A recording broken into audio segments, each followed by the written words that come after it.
Hi, good morning, everyone. Here we go with the fifth Global Digital Marketing Summit by the theme, The Next Big Digital Marketing, Rethink into the Reinventable. So I'm starting with a quote. Good marketing makes the company smart. Great marketing makes the customer feel smart. So here we go about the Texila American University. Texila American University has been developing great minds in the field of medicine, public health, business management, information technology, nursing, and health allied sciences program for more than a decade. Represented by the tradition of innovation and research, we are breaking a new grounds, pushing towards the boundaries of knowledge and making an impact on our students' lives. We wish to continue this tradition for a future that will define our work and organization at the international stage. We have our campuses in Guyana and Zambia. So let me introduce about the Guyana campus. Texila American University, Guyana is a private medical university in Guyana, South America. Guyana is a country where the Caribbean meets, the only English-speaking country in South America, and is known for its lush and thick rainforest. The Texila Medical School in Guyana is one of the fastest growing and well-organized medical college in Guyana and listed in one of the top Caribbean medical schools in the country. The constantly evolving healthcare needs of the world can only be addressed by the expert medical professionals with sound knowledge and competent skills in their fields. To meet this growing demand, Texila American University College of Medicine offers medical degree programs in Caribbean. And also, we have public health, management, IT programs, and nursing also available with us. Texila American University Zambia is one of the most sought after private medical schools and is known for its state-of-art infrastructure and up-to-date curriculum design to craft world-class doctors and healthcare practitioners. With the education system built to international standards, we are committed to providing our students to exposure and guidance required to excel in competitive global ecosystem. And intensive medicine and public health management, nursing, and IT health programs combines theoretical knowledge and practical experience to prepare leaders tomorrow. Texila e-conference is a wing of Texila American University, which provides a platform to the students, marketers, and professionals across the globe to conference online. With latest technologies evolving in the world, things have become more convenient for people. To be a part of this world, we need to adapt to what's new. Keeping in mind the latest trend, Texila American University, one among the renowned medical universities, plan to change the way people attend conferences and has brought the idea of e-conference to reality. Texila American University is only the private university that has launched the concept of e-conferencing and has so far enlightened over 15,000 global audience to its event. The Global Digital Marketing Summit is a premier series of digital marketing conferences. It creates a unique platform for digital marketers, strategists, entrepreneurs, C-level executives, marketing specialists to meet, collaborate, and share insights and explore. Global Digital Marketing Summit is a premier series of digital marketing conferences. It creates a unique platform for digital marketers, strategists, entrepreneurs, C-level executives, and collaborate insights and explore new marketing techniques. GDMS has been conducted twice. Before that, have 7,000 participants, and this is the fourth in the scale. Since digital presence becomes crucial for business to thrive, this is going to be a signature event in 2022 digital world that you can't miss. Good day to everyone. It's my pleasure to welcome all the participants today for the 5th Global Digital Marketing Summit. I welcome all the diligent speakers and guests from all over the country from different walks of life who have come here to share their knowledge and vast experience with the global community in the theme. The next big digital marketing, rethink into the inevitable. We are also proud to announce that this year conference is being conducted along with the cooperation of associate partners, the IBITS, Digital Marketing Skill Institute, media partners, World Economic Magazine, International Business Magazine. Myself, Dr. Rakesh, Manager for Examinations and Academics, related to Texila American University, and I'm happy to host today for the 5th Global Digital Marketing Summit under the theme, the next big digital marketing, rethink into the inevitable. The first session of the day start with the keynote. We are having a delegate, Mr. Siddharath Lal, Managing Director, Bruce Clay, Australia, going to talk about a topic about search engine optimization in 2022 and beyond the future of SEO. I may welcome Mr. Siddharath Lal to be available, and please turn on your video so that everyone can see your face. Mr. Siddharath Lal, I'm just giving an introduction about Mr. Siddharath Lal here. Mr. Siddharath Lal is a domain expert in the digital marketing and is a speaker and an instructor at various industry forums, including TEDx, Australian Marketing Institute, DMAI, SCS, AdTech, etc. In 2005, he used his digital marketing knowledge to transform his entire business from an offline model into an internet marketing powered inbound sales organization, which translated into 15 million in online sales for its channel. He has worked with both SMEs and leading brands and helped them massively scale up their online presence by optimizing their digital marketing strategy. He's currently the MD for Bruce Clay Australia. The Bruce Clay Inc. is a global digital marketing agency established in USA 1996 that specialized in search marketing and paid search. I welcome Mr. Siddharath Lal to take over the session today. Hi, everyone. How are you? And thanks for having me. So we are going to be talking about search engine optimization in 2022. So what I'm going to be doing is I'm going to present my screen. So just give me a moment while I just put my screen on play. And if you guys can just confirm that you're able to see my screen. So we can be able to see your screen. All right, great. So since you've already given an introduction about me and my company, I'll just be very quick around that. I won't spend too much time on it. So we've been in the business since 1996, and we've been, head offices in the United States.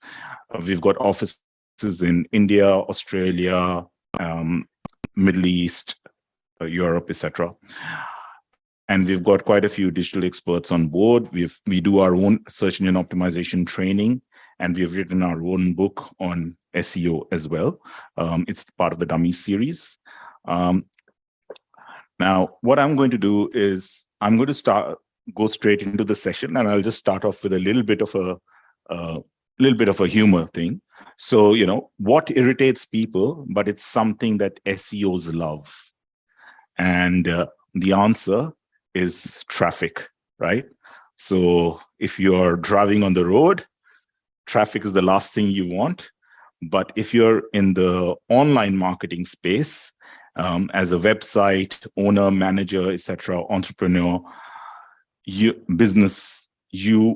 want and would love to have as much traffic as possible, right? So moving into the search engine optimization space, it's a very different world today. It's significantly more competitive and more complex. There's constantly changing technology that's coming through. There's new platforms, there's new algorithms. So as a result, there's more resources that are required in order for you to be able to compete in this space. And obviously, as more resources are required, more investment is required, it will take longer for your websites to be able to get the necessary traffic. Now, what I'm going to do is I'm going to show you a graph which talks about the number of websites, and this just gives you an idea of what's happening and why getting traffic to your website is going to become and is becoming increasingly difficult, right? So, yeah, as you can see in that graph, when the net started in terms of the public internet around the mid-90s, the number of websites was very, very small, the number of websites, right? And this graph, which is actually I've taken from Google, and this only goes up till about 2008, and you can see the hockey stick growth that is visible.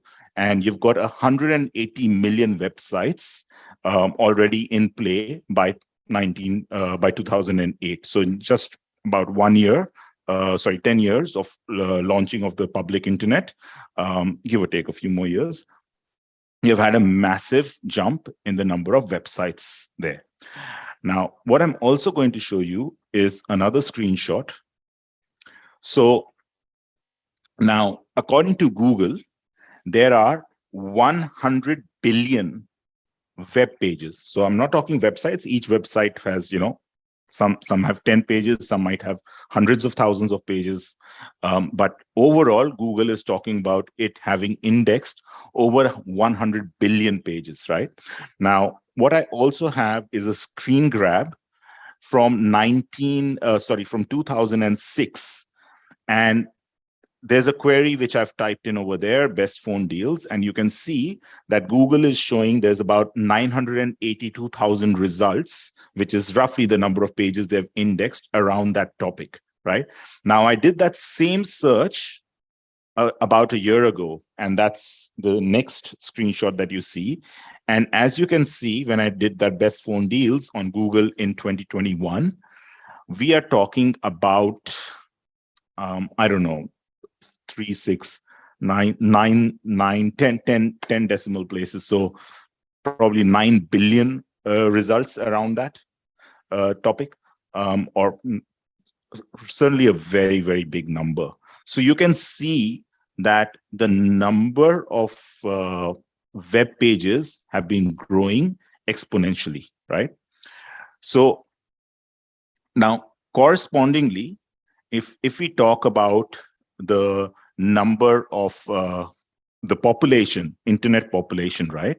Now, in 2006, the internet population was 17%, which is the 17% of the people were online, right? 2021, nearly 60% of the people, world's population, are online, which is about 4.6 billion. Humanity is online, right? But think about the Google web page, right? And this is important. Now, this is a screenshot of Google web page on the left from 2006, and in 2021, which is on the right.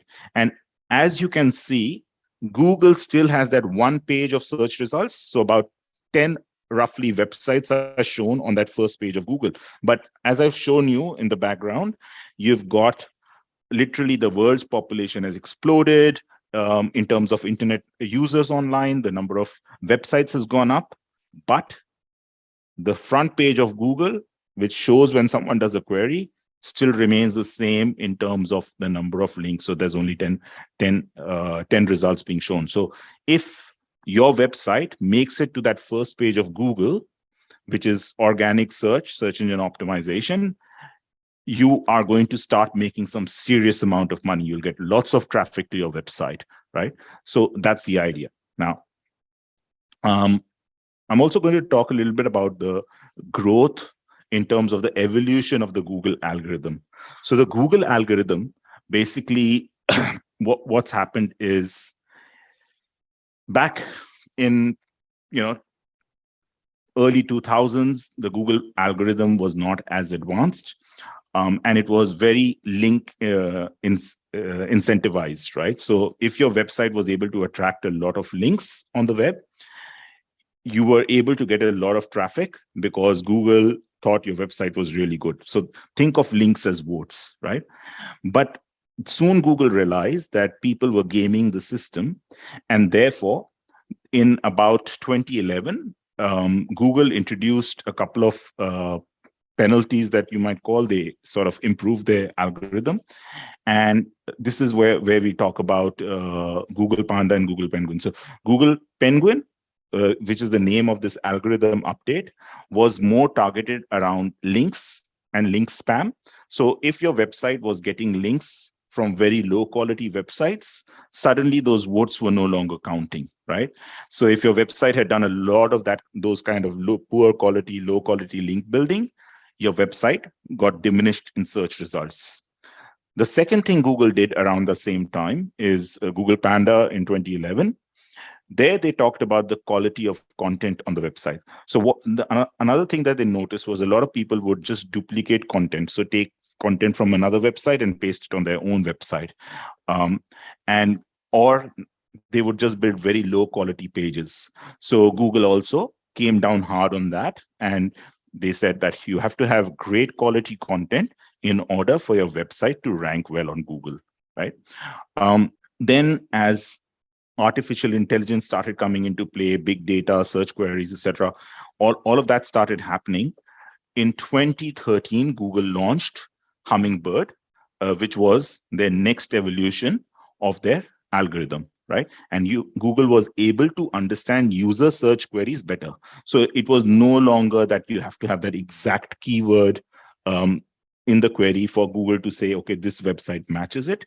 Google was able to understand using NLP, which is neuro-linguistic programming, right? Moving further, 2015, Google started understanding that the world was moving towards mobile devices, and therefore the mobile user experience of your website started becoming important. So as a website owner, you should now have a responsive website, and the user experience on the mobile should be really good as well. Okay, moving further, Google has introduced Rank Brain, BERT, and these are all further improvements in the Google algorithm using machine learning, big data, AI, etc., right? And Google is now able to understand the intent behind words as well, right? So there's a huge advancement in the Google algorithm. And that's exactly what I've said in this next slide here. Hummingbird, for example, is paying more attention to each word in a query, ensuring that the whole query, that is the whole sentence or conversation, is taken into account rather than just particular words, right? So Google has started understanding that. So this is what we call semantic search. So in terms of semantic search, what happens is, rather than you just using a keyword on the page, you want to talk more naturally. You want to have, more content, not just on the page, but around the theme. So your website should have multiple pages of content around a particular topic, right? And this content should be high quality. And that's the only way you will be able to rank better on Google, right? Now, in terms of the future of SEO, I actually came across a very interesting Google YouTube channel where they talk about the future of SEO. So this was a podcast by John Mueller, who is a search advocate for Google, along with Gary Elias and Martin Splitt. Gary is also another search advocate, and Martin Splitt is a developer at Google. So the three of them had a very interesting conversation around this exact topic, which is the future of search. And they looked at various parts of the ranking algorithm, the website, etc. And they were saying how useful is this moving forward into the future? Does it still remain in place, etc. or not? Now, in case you're interested in seeing this podcast, I've got the source up there. So it's on youtube.com, and you can see that source. So you can copy that, and you'll be able to see it's about a 1 hour long episode. Now, essentially what they discussed was HTML, which is the basic language of the websites, right? Like when you're coding the website, that's going to remain in play. There's going to be, no changes around that. URLs, which is the site architecture of your website, that's going to still remain as important as well. Voice search, does that impact SEO? Now, doesn't really impact SEO much. We're still going to write our websites exactly the same way in terms of the content we are putting on the website. Links, absolutely, they have always been important, but they've sort of diminished a little bit in value in terms of you need to make sure that the websites that are linking to you are all high authority websites and on theme, right? You don't want websites which are not on theme, which are linking to you. Keyword research, absolutely, it's going to remain super important, because you need to understand what is the topic you're writing about in terms of your page. What are people searching for? So you have to listen. What are people searching for, and then write around that topic. And that leads us straight into the content, right? So once you've done that keyword research, you need to write content around that topic, and that content has to be high quality content. It can't just be simple content which you've not really spent time researching, understanding, etc. You need to write good in-depth content, support it with images, if you can possibly add videos into it, animations, anything to make it more interesting as well. Image optimization, certainly that's going to be important. What happens today is people are able to click really high quality images, pictures on their phones. Now, if you just transfer that image straight onto your website and you have got a, say, 5 MB picture, you really don't want that going onto the website just as is. So you want to make sure you've compressed the picture. You want to make sure you're adding alt text to that image so that people who are, who have a seeing disability, right? So, or rather, they say vision impaired is, sorry, the right word. They are able to, still understand what that image is about. Making sure you only have canonical content on the page, on the website, so which means that you don't have duplicate pages around that same topic.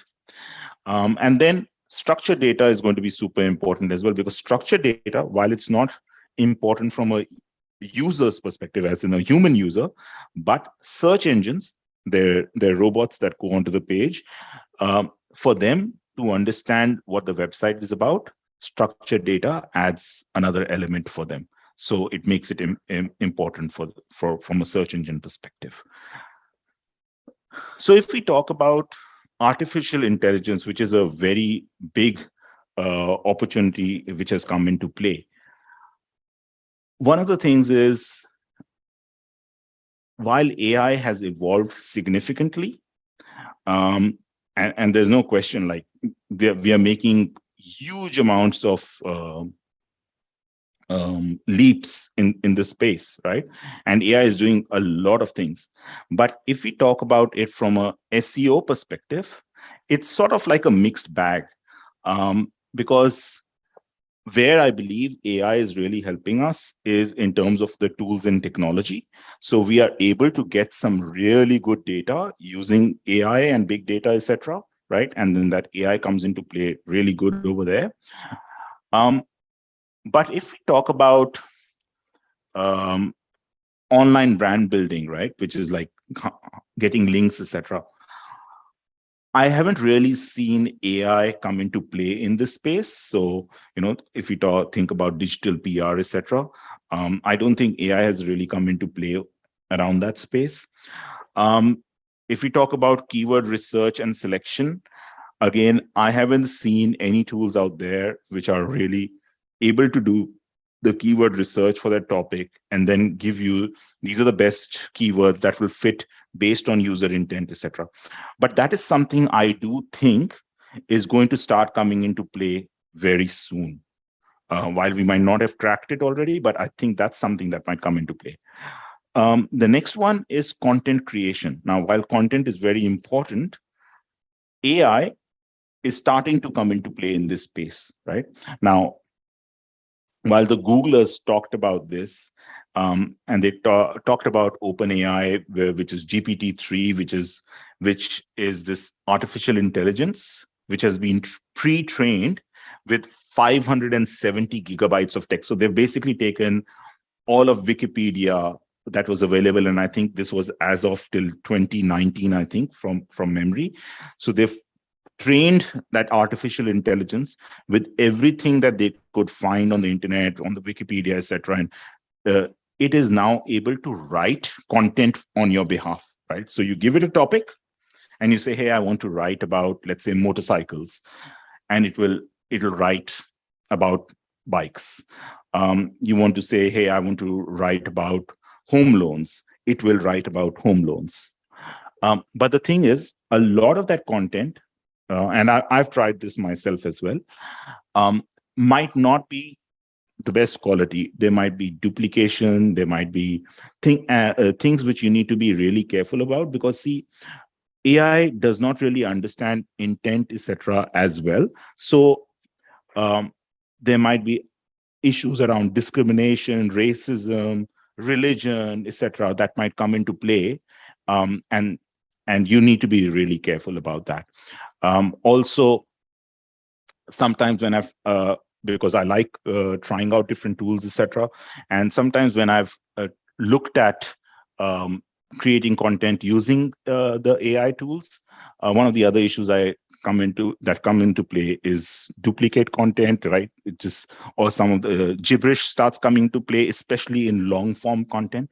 So there's still a long way to go over there.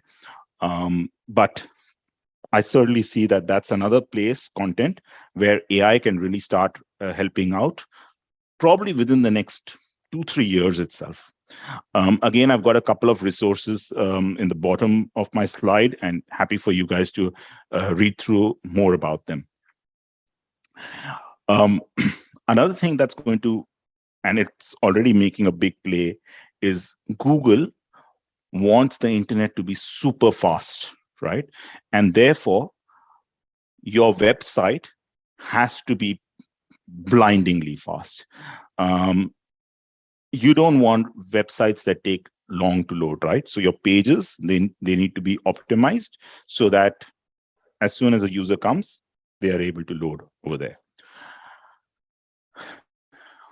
Voice search, one of the things you will want to think about in terms of voice search, because that's something surely that's coming into play. Because if you think about all the devices, right, you've got your phones with you, and people nowadays ask Siri questions, ask Alexa questions, all that's happening. So and especially if you look at the millennials and the next generation, the Gen Zs, and I'm seeing this with my own kids as well, they are, rather than typing out queries, they're starting to ask Google, ask Siri, ask Alexa, what's the weather, what's the temperature, what's this, what's that, right? Where's the nearest this thing? So conversational queries is something that you'll want to be thinking about in terms of voice search. You'll also want to be thinking about near me, like people ask, what's the nearest dentist near me? What's the nearest supermarket? Where can I, nearest McDonald's, etc. Who, why, where, when, what? Those are kind of things that people are asking about. I'm going to skip through this thing now. I want to touch a little bit also about how important SEO is in terms of websites being able to crack the code. So what I want to talk a little bit about is there are some websites that have done the wrong things on Google and have then been failed, right, in terms of penalized. So, and I want to showcase some very big examples. And these are things you can go back and check on the internet as well. So demand media, about 10 years ago, they were massive on the internet. They had lots of properties, etc., internet properties, I mean. And they were reliant on Google. They were getting a lot of organic traffic, right?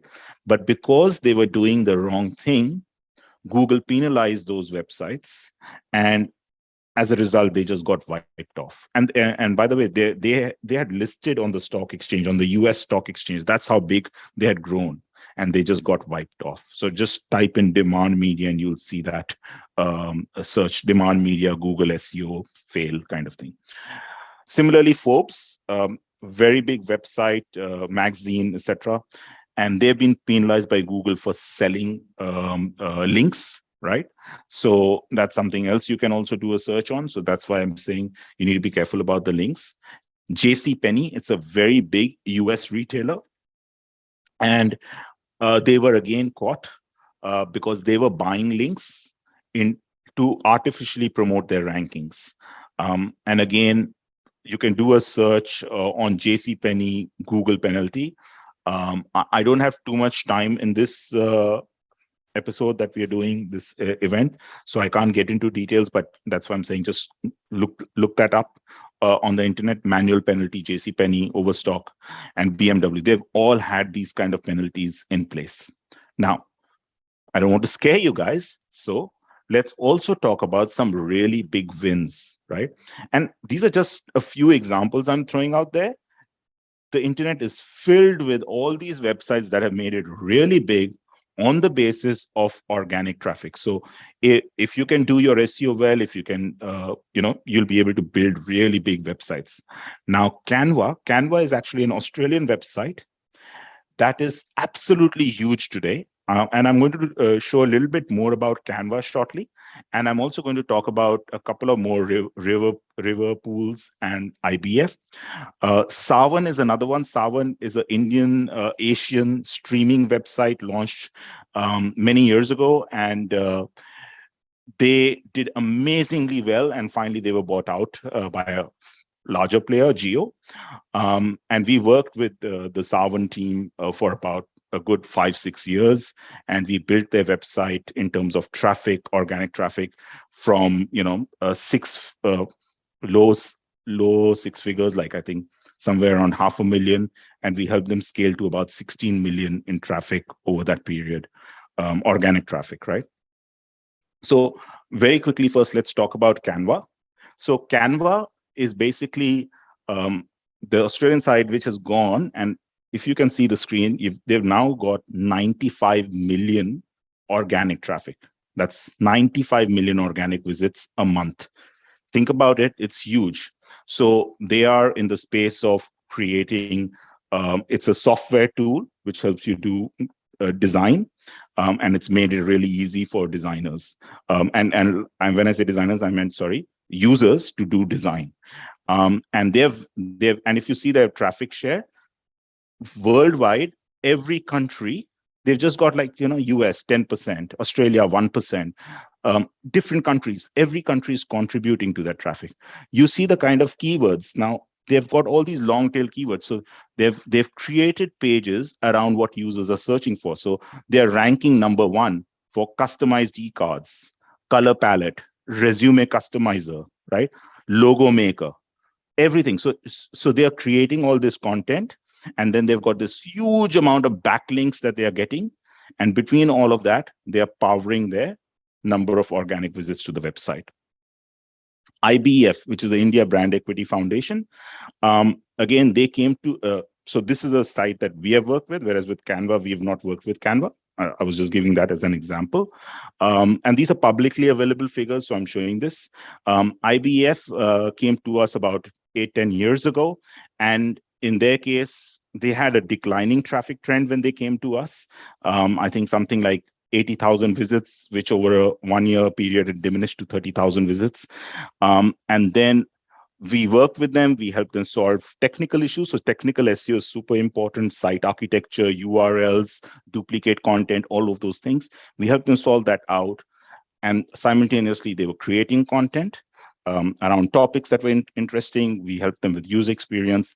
And we took that traffic, which was declining, and from 30,000 visitors, we were on that journey with them till about getting them to about 600,000 users a monthly. And again, you can see a whole range of keywords are bringing traffic to that website. River pools, this is a case study I came across on the web as well. And the reason I bring this again, so I'm just showing you a few different ones from different industries, and to show you that, this is a much smaller player, river pools. And as you can see, back in that 2012, 2014 period, they were a much smaller business, not having much traffic at all, until the website owner started understanding how the web works, what are people searching for, and started creating content that people were searching for, right? So if you can see, they rank, even today, they rank for topics that people are searching and are important for their website. So mini, small, fiber. So they're in the swimming pool space. They build swimming pools. And, so if people are searching for fiberglass pools, cement swimming pool, right? In-ground pools. So they have created content around all of that. And their target market is the United States. And as you can see, 88% of the traffic comes from the United States. So by building great content, they've been able to leverage organic search. So to finish off, how do you win in SEO? So you want to make sure your technical website is good in terms of technical stuff, which is your URLs, your coding, your speed, the user experience, all of those kind of things. You also want to make sure your on-page stuff is good, which is your titles, your descriptions, the keywords that you're using to put on the page, images, the content of the page, all of that. And then you want to make sure branding of your website, which is off-page, also called digital PR today.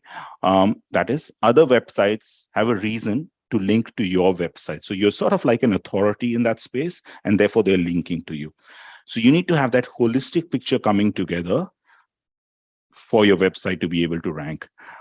You need to, you can't have a cookie cutter approach. You need to have a custom strategy based on your particular website.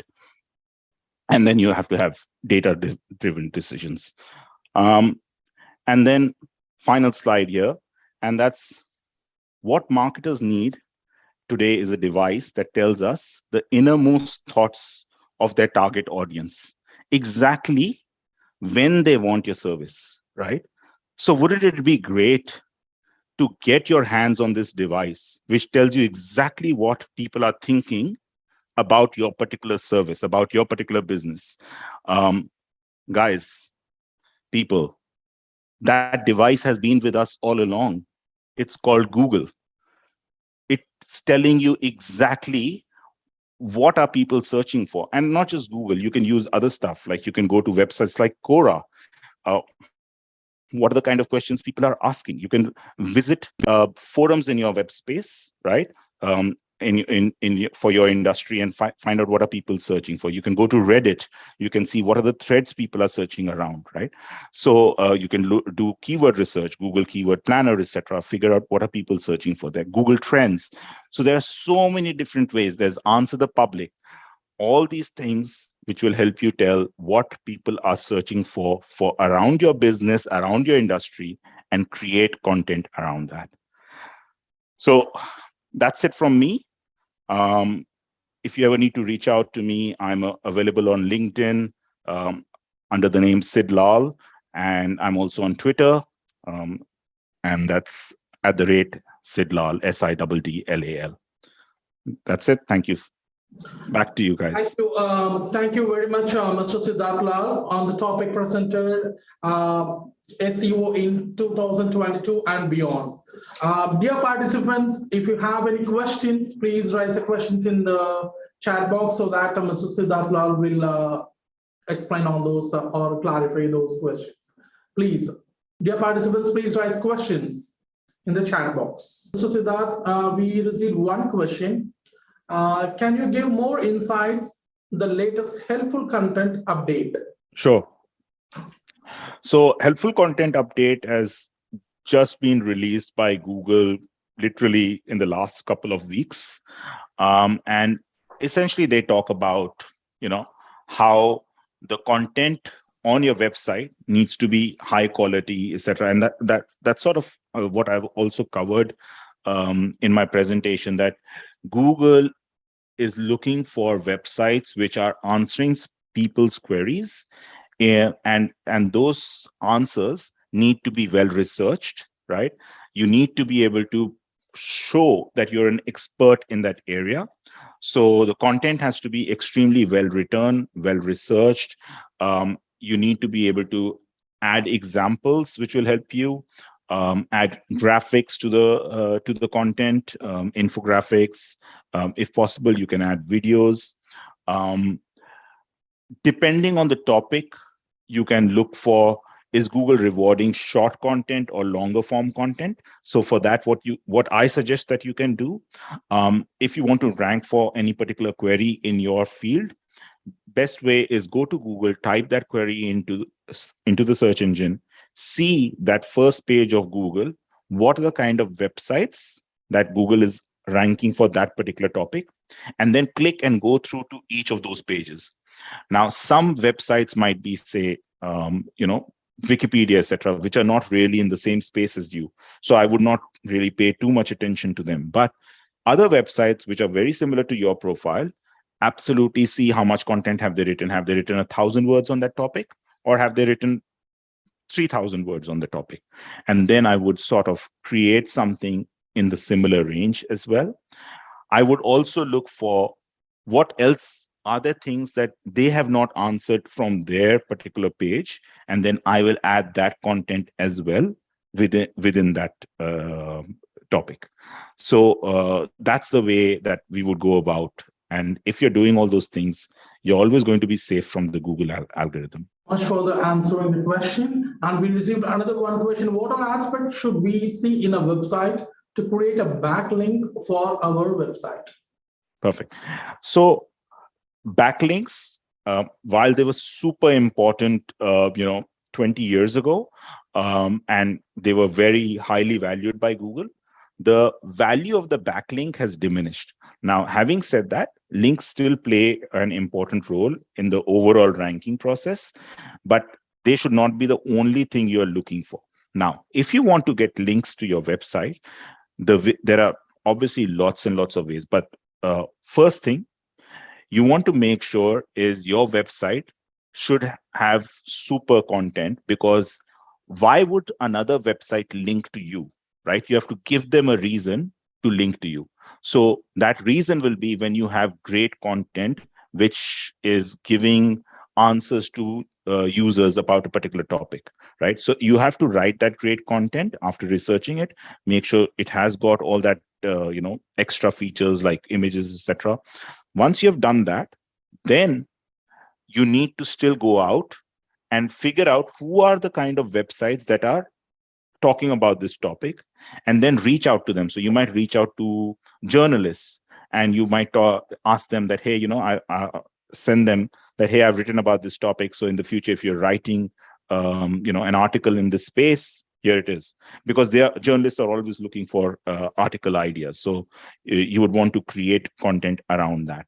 Similarly, you could look at Twitter, who is tweeting about these kind of topics. Then you can reach out to them and say, hey, I've written this topic around this theme that's of interest to you. You can link to us. You can look at the internet and using tools like Ahref, SEMrush, Majestic. These are backlink tools that are available there. Figure out which websites are linking to similar sites like you. What is the backlink profile of those sites? And then you can do one more thing. You can even search for broken links, right? So that is pages which might not have been updated for a while, etc., and therefore they are now broken. And then you can reach out to those webmasters and say, hey, you're linking to a broken link. I've got similar content on my website. Link to me instead.